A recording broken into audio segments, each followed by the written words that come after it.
قرآن آ رہا ہے، اسلام آ رہا ہے۔ وحدت نظریہ کے اعتبار سے قرآن اور اسلام یہ قانون بناتا ہے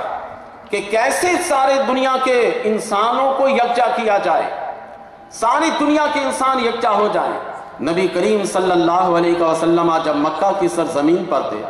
مشرکوں کا سامنا تھا، بت پرستوں کا سامنا تھا۔ جب وہاں سے ہجرت کر کے مدینہ طیبہ تشریف لائے تو وہاں پر اہل کتاب سے سامنا بھی پڑا،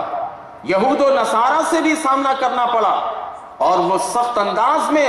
نبی کریم علیہ السلام کی مخالفت کر رہے تھے۔ سرکار دو عالم علیہ السلام نے ان کو بلایا کہ اے اہل کتاب، میری مخالفت کرتے ہو،